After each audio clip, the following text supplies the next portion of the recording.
We walk, run, and tie our shoes without thinking how our brain calculates gravity, until the world suddenly decides to violently tilt on its axis. Benign paroxysmal positional vertigo, or BPPV, and Meniere's disease are mechanical failures of the body's internal hardware, far more debilitating than simple motion sickness.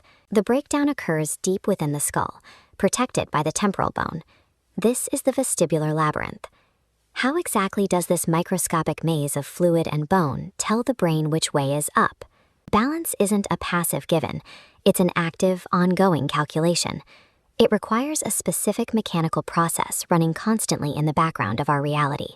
Navigational instruments use physical mass and inertia to track movement in three-dimensional space.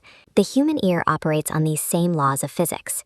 To detect linear motion, like the surge of a car or the drop of an elevator, we rely on two organs called the utricle and the saccule. Inside them, heavy calcium carbonate crystals, called otoliths, rest on a gelatinous membrane.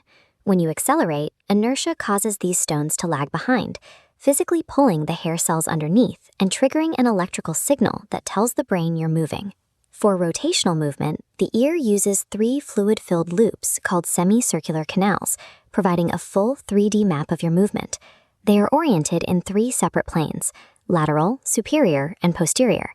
As the head turns, the bony canal moves, but the internal fluid stays momentarily stationary, pushing against the cupula and bending hair cells to signal a turn. In a sustained banked turn, the fluid eventually catches up to the canal.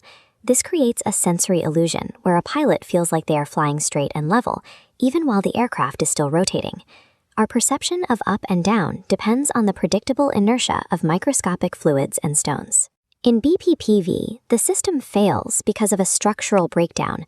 Those tiny calcium crystals break loose from their proper membrane. These rogue crystals float into the semicircular canals, contaminating a clean rotational sensor with heavy debris. A head tilt allows gravity to drag the stones through the canal, pushing the cupula and sending a spinning signal to the brain while the body remains still. Meniere's disease is a different type of failure, a fluid pressure crisis known as endolymphatic hydrops. Here, the volume of the endolymph fluid expands, distending the inner ear membranes and causing sudden, unpredictable attacks of vertigo and hearing loss. When these mechanics fail, the brain floods with conflicting data. Your eyes see a stationary room, but your ears report a spin, two realities that cannot coexist. Since the root causes of vertigo are mechanical, the most effective treatments often bypass medication in favor of applied physics.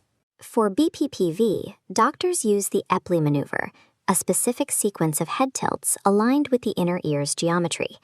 Gravity literally rolls the rogue crystals out of the canal loop and back into the utricle, where they no longer interfere with the sensor. Chronic conditions like Meniere's are addressed through vestibular rehabilitation therapy, or VRT. VRT uses a counterintuitive logic. You intentionally perform movements that cause dizziness. This forces the brain to adapt, eventually ignoring the faulty ear and relying on vision and joint proprioception for stability. Human balance is an active construction of physics. By understanding the forces at play inside our heads, we can manually recalibrate our perception and reclaim our footing in the world.